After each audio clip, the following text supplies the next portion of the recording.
Are you ready? Let's talk digital. Bonjour à tous et bienvenue sur le podcast Digital Feeling. Je suis Elodie Chenol et j'accompagne les CEO à travailler leur personal branding et celui de leur marque grâce au digital. J'ai pour ambition, à travers ce podcast, de répondre à toutes vos problématiques concernant le marketing digital. Pour cela, si vous avez une question, rien de plus simple, vous m'envoyez un message sur LinkedIn en privé et j'y réponds lors d'un épisode. Les questions peuvent tourner autour du personal branding, du B2B, de la plateforme LinkedIn, mais aussi des autres réseaux sociaux, de toutes les problématiques que vous pourriez avoir concernant votre stratégie d'entrepreneur et comment améliorer votre visibilité et surtout générer plus de ventes. Si je n'ai pas la réponse à votre question, j'irai chercher pour vous les experts du domaine pour vous produire un épisode qui répondra à cette fameuse question. Bonne écoute! Bonjour à tous et bienvenue dans ce nouvel épisode de Digital Feeling. Aujourd'hui, j'ai le plaisir de recevoir Émilie Mariti, la fondatrice de l'agence Arakiwi Agency, qui va nous en dire un petit peu plus sur ce qu'elle fait au quotidien, car son entreprise est complètement dans l'air du temps, puisqu'on va parler agent IA. Bonjour Émilie. Bonjour Elodie, ravie d'être avec toi aujourd'hui. Eh bien, ravie également, d'autant plus qu'on se connaît un petit peu hors boulot, donc je suis vraiment très contente de t'avoir sur le podcast. Alors pour commencer, Arakiwi, j'ai vu que c'était de l'IA sur mesure pour les PME, avec la rigueur du samouraï et l'audace du kiwi. C'est une promesse qui est quand même très singulière, alors si tu voulais nous en dire un petit peu plus sur pourquoi le nom Arakiwi, comment est née cette jeune entreprise et ce que vous faites concrètement pour accompagner les PME. Déjà, on a choisi de se positionner sur les PME parce qu'on s'est rendu compte que pour gérer l'opérationnel, souvent c'était encore des moyens un peu routes, c'était beaucoup de fichiers Excel, des mails copier-coller, des relances manuelles. Quand il y avait un CRM, n'était souvent exploité qu'à moitié. Et la bonne nouvelle, c'est qu'aujourd'hui, l'intelligence artificielle elle peut automatiser toutes les tâches répétitives. Donc c'est ce constat qui m'a amené donc à choisir cette cible et à créer Arakiwi. Et Arakiwi, donc pour en revenir au claim, c'est la rigueur du samouraï pour maîtriser l'IA et le zeste du kiwi pour libérer l'audace de voir plus loin. Parce qu'on dit souvent, bah voilà, l'IA te fait gagner du temps, mais alors pourquoi? Enfin, qu'est-ce que tu fais de ce temps retrouvé? Et ben, on s'est dit que justement, ce dirigeant de PME, une fois qu'il avait retrouvé, sorti de l'opérationnel, cette sérénité d'esprit, ces soirées retrouvées, il pouvait avoir ce temps pour innover, piloter et conquérir de nouveaux marchés avec cette audace. Ok, très clair. Et alors pourquoi les PME plutôt que les grandes entreprises? Parce que là-bas, l'IA est déjà assez bien implantée. Du moins, c'est le constat en fait qu'on peut remarquer quand tu regardes sur LinkedIn, beaucoup de gros groupes communiquent là-dessus. Les PME, moi, c'est les dirigeants que je côtoie au quotidien, que ça soit dans du réseau d'affaires et puis en formation aussi beaucoup. Et c'est là effectivement que j'ai pu identifier qu'il y avait un vrai besoin de se former et d'implanter des agents IA pour justement les mettre un peu, j'ai envie de dire, à égalité avec les grands patrons. Très clair, merci. Alors on parle d'agents IA, est-ce que tu peux nous donner ta définition des agents IA? Parce qu'en fait, on entend quand même beaucoup de définitions différentes. Il y a beaucoup de façons de faire. J'entends en ce moment énormément parler de l'IMOVA avec des agents Charlie, etc. Je crois savoir qu'il y a différents niveaux d'agents IA. Est-ce que tu pourrais nous dire ce que vous faites chez Arakiwi? Effectivement, aujourd'hui, j'ai envie de te dire, un agent IA, tu peux même en créer un tout seul avec ton compte Claude à 20 € par mois, quoi. C'est vrai que le principe, c'est d'automatiser, de se faire un circuit, par exemple, où l'IA va aller extraire quelque chose dans tes mails, ensuite te positionner, admettons, un rendez-vous dans ton calendrier. Et ça, ce petit circuit, maintenant, c'est assez simple à faire soi-même. Là où l'intérêt de passer par une agence comme Arakiwi, c'est dès qu'on est sur des automatisations beaucoup plus complexes, qui nécessitent, par exemple, de monter une base de données, là où l'IA va aller extraire ces infos. Et je sais que l'Imova, ils automatisent, en fait, c'est des agents un peu déjà standardisés pour des tâches vraiment identifiées. Moi, je vois les entreprises avec qui on travaille, elles rentrent un peu dans aucune case. Là, on a travaillé, par exemple, pour une entreprise qui est dans l'événementiel et elle, ce qu'elle cherchait, c'était une analyse, de la concurrence, d'aller chercher parce qu'eux, leur problématique, c'est de mettre à jour leurs tarifs, en temps réel.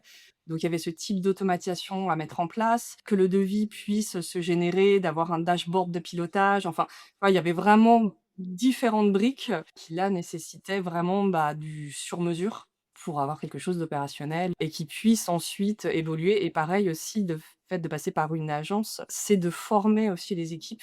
Parce que, effectivement, bon, souvent le dirigeant qui a l'initiative, lui, il adore, il est souvent moteur dans le projet, mais après voilà, il faut que le reste de l'équipe adhère, sache s'en servir, comprenne l'intérêt, parfois le frein, est-ce que ça va remplacer mon métier? Au-delà de l'agent, il y a aussi tout un accompagnement, qui se fait après la livraison de l'agent.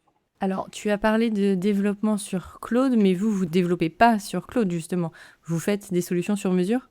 Oui, alors on va utiliser, l'API du coup de Claude, mais là, quand je disais on peut le faire, avec Claude par exemple, mais avec t maintenant les skills, les connecteurs, je sais que tu en as parlé aussi pour des agents un peu, quand je dis standardisés, de la relance par exemple, du contenu marketing, c'est des choses, qu'aujourd'hui on peut alors, peut-être suite à une formation pour, ceux qui maîtrisent encore, pas tout à fait bien, Claude et les usages comme ça un peu plus, «experts», entre guillemets, enfin du moins, un peu plus avancés. Oui, on peut, aujourd'hui créer ce type d'agent IA.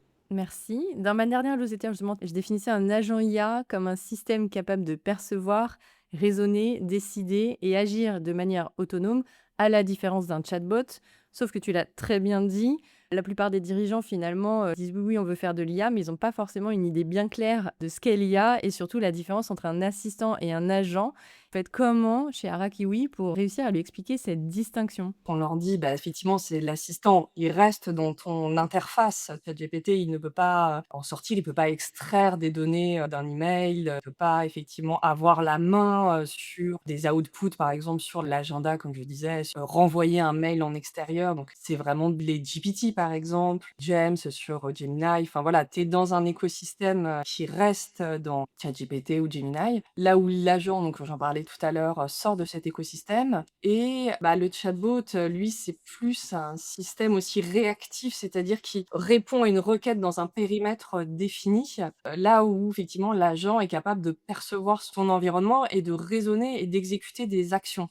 Donc concrètement, un agent se connecte aux outils du dirigeant, la messagerie, les tableurs et applique des règles métiers et agit. C'est la différence entre un outil de consultation et un collaborateur opérationnel. Et ça, le dirigeant, il arrive à percevoir ce message. Je l'explique peut-être plus lentement et avec plus d'exemples, oui, la formation accompagne, donc on va dire en temps 1, on voit l'assistant, il crée le leur, il crée leur GPT, donc ça, ils comprennent. Après, justement, dans une formation un peu plus avancée, ils vont créer aussi leur agent et après voilà, ils comprennent pourquoi est-ce que nous, on va créer après le leur, beaucoup plus avancé. Donc ils voient un peu tout le process, il y a des schémas qui leur expliquent à quoi sert une API, comment est-ce qu'on connecte tout ça. Il y a une vraie curiosité, en fait. Une fois que la formation est lancée, à la fin de la matinée, une fois qu'ils ont un peu cerné, c'est ça, les grosses différences, c'est bon, ils sont rentrés dedans, quoi. Ils ont envie d'en savoir plus, de créer plus, de mettre encore plus de choses en place. Merci beaucoup. Du coup, on voit bien que les dirigeants, ils ont besoin d'un accompagnement, finalement, limite même une acculturation, une formation sur ce qu'est un assistant versus un agent. En tout cas, moi, c'est ce que je vois dans mon quotidien, c'est que on a besoin d'expliquer, comme tu l'as dit, longuement, et ça peut passer par la formation, ça peut passer par l'acculturation, la différence entre mon assistant et mon agent. Et puis toi, tu vas un cran au-dessus parce que tu vas développer avec Arakiwi les agents et ça va leur permettre d'avoir vraiment leur collaborateur autonome dans leur stack produit ou qui sortent peut-être de leur stack produit. Vous concevez des agents IA qui sont cadrés par les règles, le ton et les documents de référence de l'entreprise. Et moi, j'ai une petite question, c'est que concrètement, quel est le cas d'usage qui a le plus surpris tes clients par l'impact de l'agent que vous leur aviez proposé? Alors, bah, tu sais, l'agent, dont je te parlais, tu vois, pour l'événementiel, pour le centre effectivement, qui accueille des séminaires, conventions, soirées d'entreprise. Donc, l'idée, c'est que cet agent, il agrège toute l'actualité sectorielle, les données concurrentielles et qu'il les croise avec une connaissance précise de l'offre. Donc là, ça va être, les fiches des offres, les historiques des ventes, les retours clients et donc au départ, voilà, donc cet agent, il était là, pour, servir notamment à ajuster, les prix. Et on lui a trouvé, une autre fonction qui était de générer du contenu pour les réseaux sociaux, générer des idées et là, ce qu'on est en train de mettre en place, c'est, on est en train de lui mettre un chat pour que les équipes commerciales, avant de téléphoner, avant de partir en réunion client avec un prospect, elles interrogent, l'agent via ce chat pour lui dire: «Bah, tiens, sur quelle tendance je pourrais rebondir pour amorcer la conversation? Ce prospect-là, bah, tu m'as fait remonter qu'il organisait, des séminaires, de direction, bah, quelle offre je peux lui proposer, pour correspondre à son prochain séminaire?» Et voilà, donc bah, du coup, l'agent, il croise l'offre, le positionnement des concurrents, l'actualité du secteur et il ressort avec des arguments concrets. Voilà, du coup, comment est-ce qu'on peut faire évoluer comme ça un agent au sein d'une entreprise et comme ça le déployer sur les différents secteurs, de l'entreprise et ce qui est intéressant, c'est que cette idée-là, c'est le client qui l'a eue et qui nous a dit: «Bah, voilà, j'ai eu cette idée, est-ce qu'on pourrait lui mettre un chat?» et tout ça donc bah, oui, parce qu'il s'était justement bien approprié, l'agent et le fait qu'il l'utilise, bah, il s'est rendu compte qu'effectivement, on pouvait en décupler les usages. Super intéressant, ça veut dire que ton agent, à partir du moment où il est développé, donc il a sa base de documentation, il a ses missions, on peut Mmh. toujours l'améliorer et on peut toujours lui rajouter des missions complémentaires finalement. Oui et c'est ça l'intérêt du coup d'avoir, vraiment un agent, sur mesure, pour son entreprise avec, ses données, ses usages, qu'il y ait déjà un premier circuit qui soit mis, en place. Et c'est le gros avantage comme ça de passer par une agence qui va développer un agent, sur mesure. Et alors, moi j'entends souvent que les agents, il faut les entraîner. Est-ce que toi, tu as une vision sur le est-ce ou est-ce que tu as une recommandation sur un délai, on va dire raisonnable, d'entraînement des agents? Avant qu'ils soient tout de suite hyper opérationnels? Parce que j'imagine que le client, il a une attente baguette magique, hein, parce que tu lui dis: «Tu as un agent autonome» et finalement, bah, dans la réalité, attends, il faut l'entraîner. J'ai envie de te dire, même quand tu fais ton assistant et tout, tu te rends on se rend bien compte qu'il y a une phase d'entraînement, même si, bah, le l'agent quand on le livre, on l'a déjà vraiment entraîné sur tout un tas de cas de figure. Mais nous, on offre le premier mois de maintenance. On veut avoir un regard sur l'ajustement. On dit qu'effectivement, bah, il apprend, qu'il faut qu'il s'acclimate et ça rassure le client aussi, on lui dit: «Voilà, si jamais il y a une erreur, c'est que c'est possible. Il a peut-être mal compris quelque chose, il faut peut-être réajuster quelque chose dans le prompt système». Même si on a fait des tests, parfois il y a en conditions réelles, va y avoir une ambiguïté, le cas de figure qu'on va pas, avoir identifié. Des agents qu'on a livrés, au bout d'un mois, ça roule bien.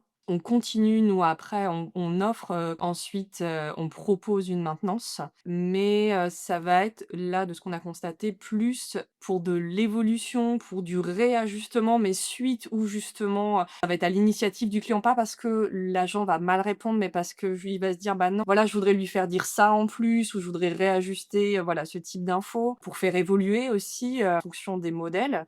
À un moment, nous, il y avait des premiers agents qu'on a fait, c'était sur ChatGPT. Là, Claude, c'est vrai que, bah, à partir du moment où il y a Opus, qui est sorti, Claude Opus, est quand même un cran supérieur, voilà, à ses concurrents. Donc on a eu des demandes, voilà, est-ce que ça se justifiait? Est-ce que alors ça se justifiait pas pour tous, mais il y en a un qu'on a fait évoluer. Donc ça, voilà, ça faisait partie des choses qui étaient inclus, dans la maintenance. Canon. Moi, j'entends que ça rassure aussi le client finalement, ce temps d'entraînement, parce qu'il y a pas cet effet baguette magique et parce que Mmh. l'outil a besoin qu'on l'entraîne, qu'on l'ajuste et qu'on lui ajoute soit des informations complémentaires, soit qu'on le réoriente. Mais j'entends le côté réassurance, c'est hyper intéressant parce que c'est la première fois que j'entends ça. Je trouve ça vraiment très très intéressant de se dire que bah, finalement on prend le problème inverse par rapport à tous ceux qui attendent l'effet baguette magique. Bah non, ils ont besoin de nous et ils ont besoin de nous pour évoluer, les agents IA et pour être performants. Et donc il faut avoir cette patience de les entraîner et de leur donner un cadre et puis peut-être, redonner des informations. Merci pour cette vision. Tu sais que j'insiste beaucoup sur le domaine des données parce que j'ai beaucoup de clients dans l'industrie et c'est vraiment un sujet très délicat. Et justement, vous qui accompagnez des PME qui sont peut-être pas tout à fait sensibilisées sur les données à utiliser, avant de créer un agent, la question c'est: que lui confiez-vous comme données? Et toi qui travailles avec des PME, est-ce que c'est un sujet que tes clients vont aborder spontanément ou est-ce qu'il faut les sensibiliser sur ce sujet?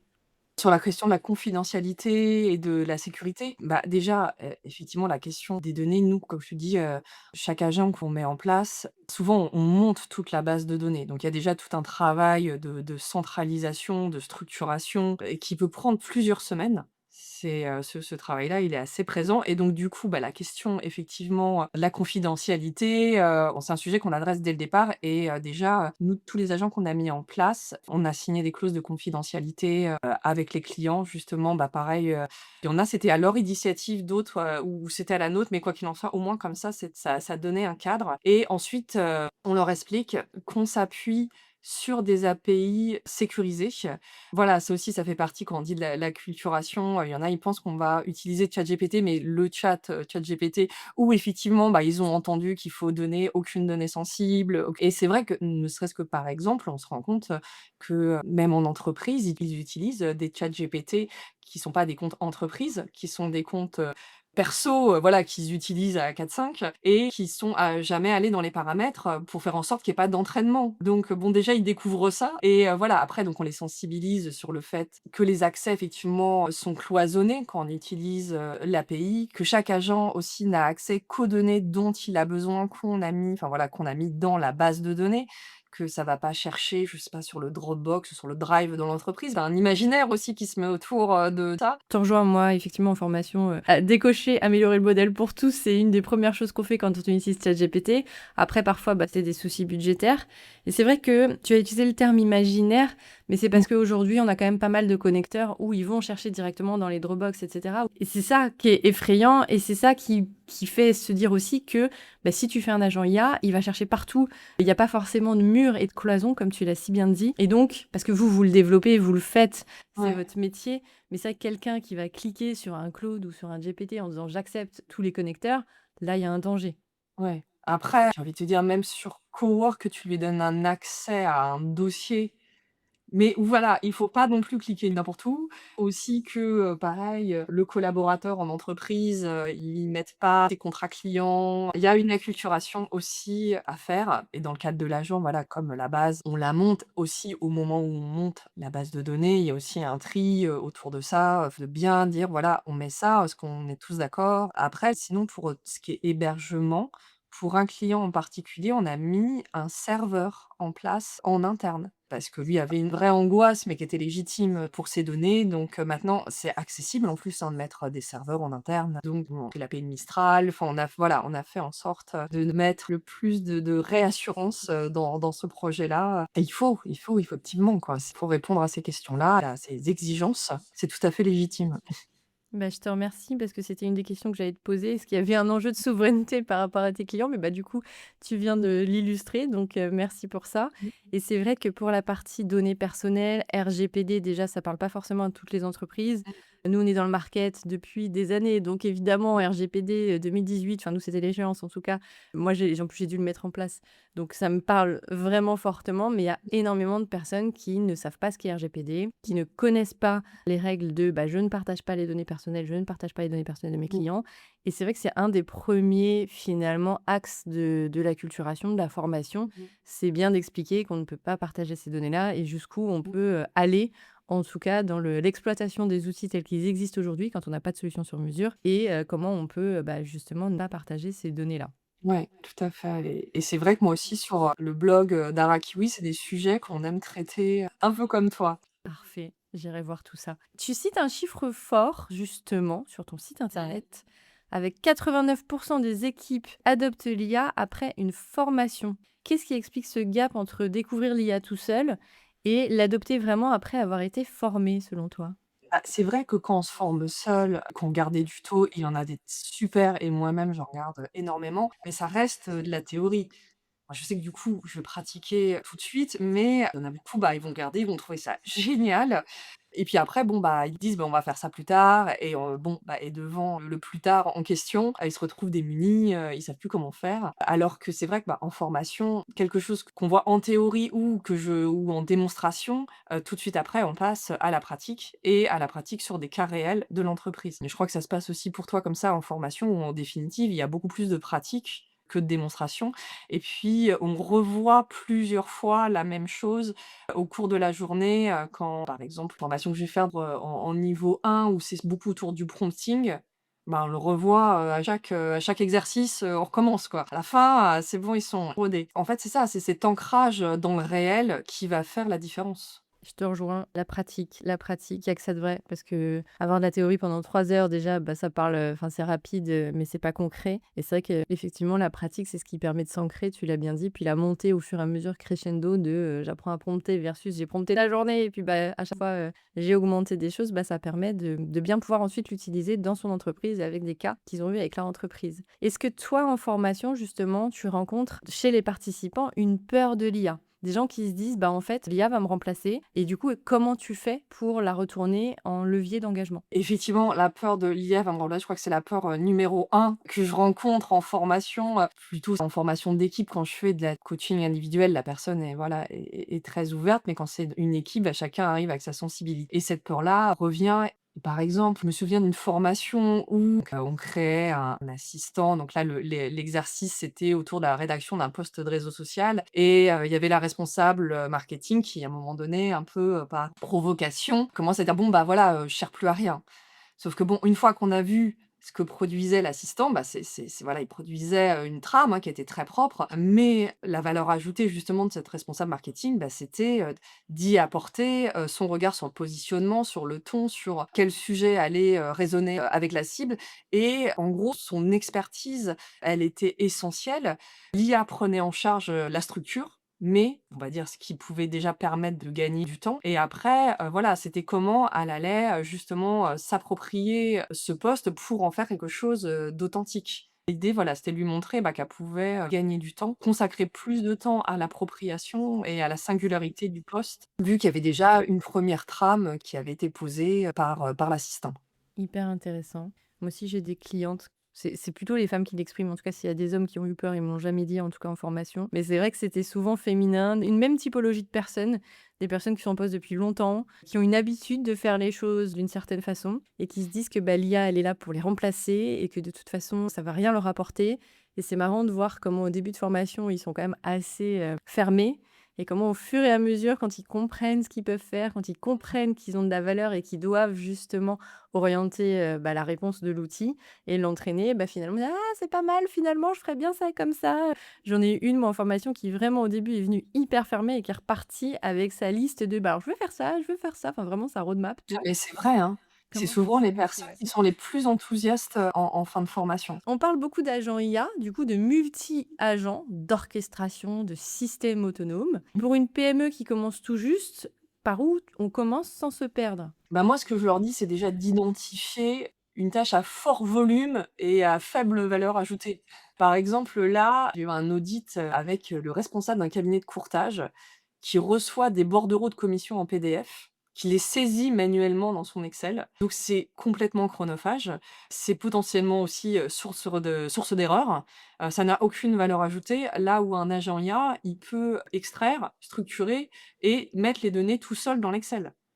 Et là, le dirigeant, à un moment, comme je disais un peu plus haut, il red ça c'est quelque chose qu'il fait souvent à la fin de sa journée de travail, entre, 19 et 20 heures.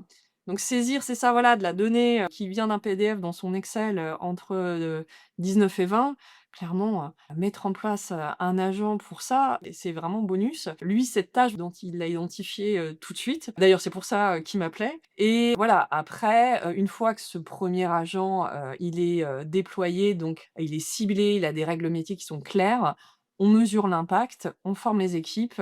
Une fois ce premier cas stabilisé, bah, voilà, le dirigeant et les collaborateurs identifient spontanément, les suivants. Ce qui est intéressant du coup, c'est vraiment d'identifier tout ce qui est chronophage et qui a pas de valeur et qui permet, bah, finalement de gagner du temps sur, les tâches quotidiennes, parce que c'est vrai que de 19 à 20 heures, on ferait bien autre chose que de remplir des tableaux Excel et du coup de permettre de gagner du temps là-dessus et après petit à petit de se projeter sur des usages qui seront plus poussés. Alors vous proposez chez Harakiwi aussi de la vidéo IA avec des spots, des films de marque, des animations. C'est assez original pour une agence IA, enfin une agence qui développe des agents IA. Du coup, je suis curieuse, comment s'articule ton cœur de métier, enfin votre cœur de métier, puisque vous êtes 2, on n'a pas parlé de ton associé, mais Oui. tu veux peut-être mentionner un nom. Mais du coup, comment vous faites pour, articuler le cœur de métier sur les agents et la formation avec la vidéo? Bah, du coup, c'est vrai que c'est une offre à part entière, hein, qui est portée par Thomas, l'associé et développeur, IA. Lui, c'était sa passion et effectivement, il fait des films de marque, incroyables et pour avoir une maîtrise aussi poussée, de la vidéo, pour avoir des compétences de développeur. C'est tout un boulot, d'orchestration qui est, énorme et comme, voilà, il est brillant, là-dessus, bah, on l'a rajouté. Donc c'est une autre clientèle. C'est plus des agences de com, par exemple, qui, ont des idées de scénarios et qui cherchent, du coup, à faire produire leurs spots viennent, là dernièrement avec, leur mascotte, leur, storyboard. C'est vrai qu'IA permet, voilà, de produire des films avec, des effets spéciaux, du packaging animé, des, acteurs sur des temps de production, assez courts, avec des effets complètement bluffants.